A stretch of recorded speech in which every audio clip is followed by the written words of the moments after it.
and the greatest. Someone with color! Someone with color! Someone with dash! Someone with color!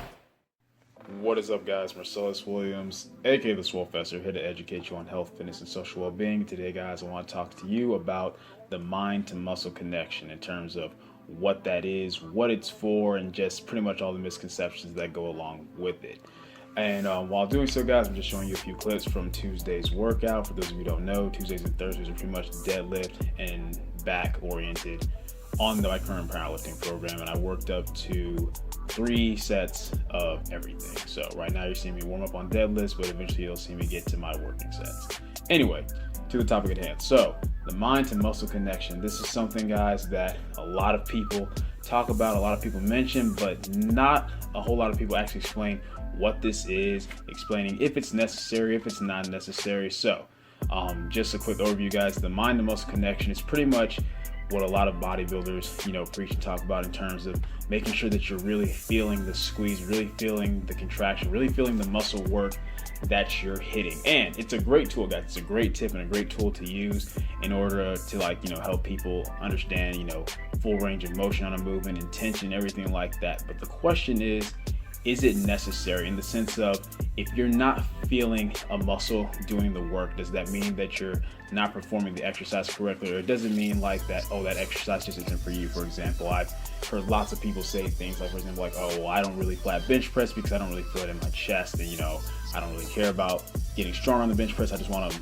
I want to exercise that's really going to work my chest muscles, and I'm not feeling it. So what I want to explain to you guys is kind of just how stimulus works with our brain, right? Like, for example, whether we're talking about like the bench press or a lat pull down, for example, most people tend to say, like with the lat pull down, that they feel it a whole lot more in their biceps than what they do in their back, or they feel like their biceps are going to give out before their back. Well, guys, there's 2 reasons for that. The first one being that your biceps are a much smaller muscle than your back, so it's natural for them to give before your back does, because the fact is there's no back movement you can really do that isn't going to involve your arms in some way or another. So that's normal. But the second thing, guys, is to understand that just in your every day-to-day life, right, you're going to use your arms a whole lot more than you're using your back, just with picking things up, putting things down, pulling, pressing, etc. So the reason that, even though you can be using proper form on a movement like the lat pull down, doing everything right, but feeling more in your biceps than your back, is because by default your mind kind of just has a better connection with that stimulus. It does not at all mean that you're not working your back correctly, and it doesn't mean that the movement isn't working your back, guys. So long as you are performing the movement correctly, going through a full range of motion, I promise you the movement is working the muscles in the correct way. And what I mean by that, guys, is simply understanding that while, yes, things like, holding the contraction at the bottom of a lat pull down, that is going to help you. That is going to help you develop a better mind to muscle connection. There's absolutely nothing wrong with that. It's a great tool to make sure that you are using proper form, so you're not just moving the weight back and forth, but you're actually, getting a good stretch and getting a good contraction at the bottom. Whether you necessarily feel that or not, it doesn't matter in terms of muscle development, guys. It means absolutely nothing at all. Like, I myself, I've been lifting for 6 years, and I only really started to focus on the whole mind to muscle connection thing maybe a year, no more than 2 years ago. And I promise you guys, like, all the muscular development that I got before that point, and that I even have up till now, is not just from a year or two of really focusing on the mind to muscle connection. It's from a focus on proper form, going through a full range of motion on my movements, and progressive overload. So long as you are doing that, guys, so long as you're providing that stimulus for growth, and of course, inner caloric surplus, you are going to grow muscle mass. Your muscles are going to become more developed.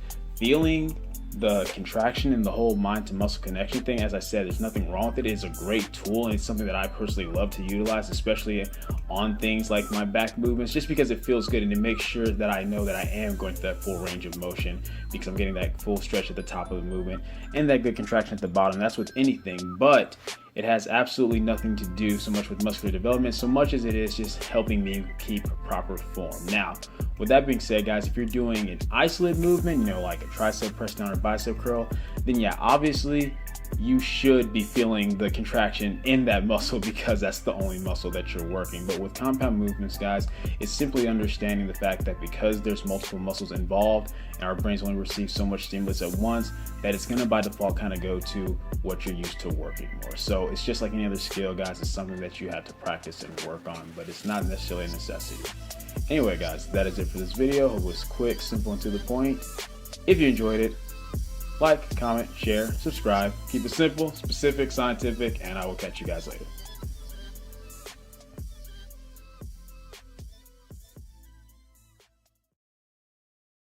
I am the greatest. Someone with color! Someone with color! Someone with